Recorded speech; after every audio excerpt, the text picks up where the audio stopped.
आशा करता हूँ आप सब स्वस्थ होंगे, ईश्वर का गुणगान गा रहे होंगे। आज मैं आपको ऐसा सत्य बताने जा रहा हूँ, ऐसा सच बताने जा रहा हूँ जिसे सुनकर आप सोचने पे मजबूर हो जाएंगे। आओ संत महात्माओं, आज निरंकारी मिशन की एक एक सच्चाई आपके सामने उजागर करूँगा।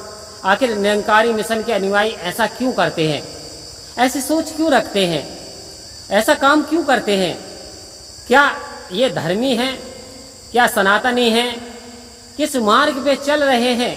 आखिर इनकी क्या क्या कमियां हैं, क्या क्या गुण अवगुण, आज मैं एक एक परत आपके सामने रखूंगा।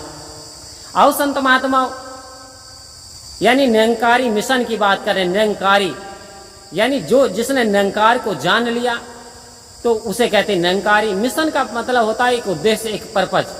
आखिर मिशन का उद्देश्य क्या है, आखिर मिशन क्या करना चाहता है? तो ये एक वर्ल्ड वाइड संस्था है, आध्यात्मिक संस्था है। निरंकारी मिशन आध्यात्मिक संस्था है। ये कहते ना हिंदू ना मुस्लिम ना हम सिख ईसाई हैं, मानवता है धर्म हमारा, हम केवल इंसान हैं। आओ संत महात्माओं, ये जो निरंकारी मिशन के अनुयायी हैं ये कहते हैं मानवता केवल इंसानियत ही हमारा धर्म है और हम केवल इंसान हैं।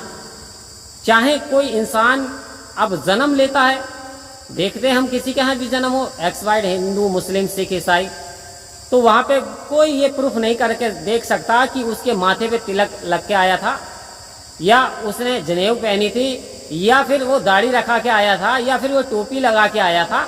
यानी कोई भी धर्म का लिबाज उसके बॉडी पे नहीं था। उसे प्योर पवित्र इंसान बना के परमात्मा ने भेजा। जिस घर में उसने जन्म ले लिया उसके संस्कार उसने धारण कर लिए, वो वही होता चला गया। आओ संत महात्माओं, तो इंसान को हमने हिंदू मुस्लिम सिख ईसाई बनाया हमने, और किसी ने नहीं, ये हमने बनाया। अब निरंकारी मिशन की एक सबसे बड़ी आप गलती समझिए, या सबसे बड़ी ये है कि जब ये ब्लड दान करते हैं, और ब्लड दान ऐसा नहीं जब सदगुरु का आदेश आता, जब किसी को जरूरतमंद को जरूरत होती है तब ये इतने दयालु होते हैं कि ये उसे ब्लड ऐसे ही मुफ्त में दे देते हैं, क्योंकि अपने सदगुरु का आदेश इनके सरमाथे से होता है।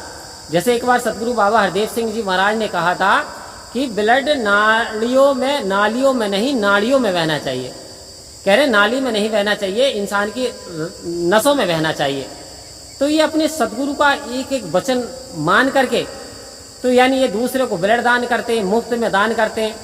कहीं आपदा आ जाए, प्राकृतिक आपदा, ये डरते नहीं, ईश्वर का नाम लेकर के डट जाते हैं और वहाँ पे सेवा सत्संग सुमरन करते हैं, वहाँ पे लोगों को बचाते हैं, मदद करते हैं। यानी कहने का तात्पर्य टोटली इंसानियत के कामगार ये करते चले जा रहे हैं। लेकिन एक बहुत बड़ी इनकी कमी है, वो मैं आपके सामने उजागर करने जा रहा हूँ। क्षमा करना, ये एक दूसरे के चरण भी स्पर्श करते हैं, छूते हैं चरणों को, झुक जाते हैं। जहाँ इंसान जो है एक दूसरे के सामने झुकना नहीं चाहता, तो यहाँ कह रहे हैं संत महात्मा ने बताया कि अकड़ना मुर्दे की पहचान है और झुकना इंसान की शान है। तो इनका सिद्धांत है झुकना, और झुकने के पीछे एक बहुत बड़ा रहस्य है। सारे देवताओं ने इंसान के शरीर में स्थान ले लिया, तो भगवान विष्णु को कोई स्थान ना मिला तो वो पैरों में ही विराजमान हो गए। तो कहते भगवान विष्णु का वास पैरों में है, इसलिए जो इंसान अपने माता पिता का, गुरुओं का चरण स्पर्श करते हैं तो उनकी आयु, यश, विद्या, बुद्धि में यानी वृद्धि होती है, उनके सारे संकट दूर हो जाते हैं। तो ये निरंकारी मिशन ऐसे ऐसे काम करते चले जा रहे हैं। लेकिन एक ही बात है, ना तो ये किसी प्रकार का दिखावा करते, ना ही ये कोई माला जपते, ना ही कोई अन्य वैसा काम करते। लेकिन हाँ, यदि मदद की बात आ जाए, यदि कहीं कोई मदद की बात आ जाए, तो ये ह्यूमैनिटी से पीछे नहीं हटते। कि आग लगी आकाश में झरझर गिरे अंगार, संत ना होते इस जग अंदर तो जल मरता संसार।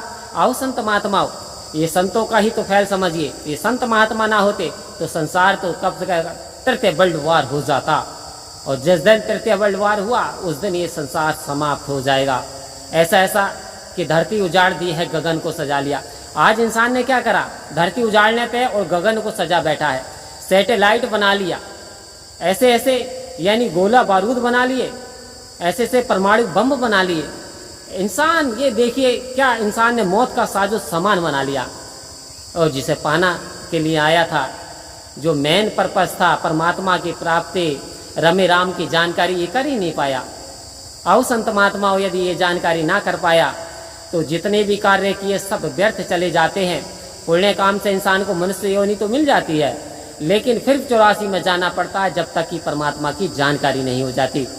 तो ये जानकारी सदगुरु की कृपा से होती है। और आज समय के सदगुरु माता सुदीक्षा जी ब्रह्म ज्ञान की दात दे करके इस आत्मा का कल्याण कर रही हैं, परमात्मा के साथ जोड़ रही हैं। तो समय रहते हुए हमें ज्ञान की प्राप्ति कर लें।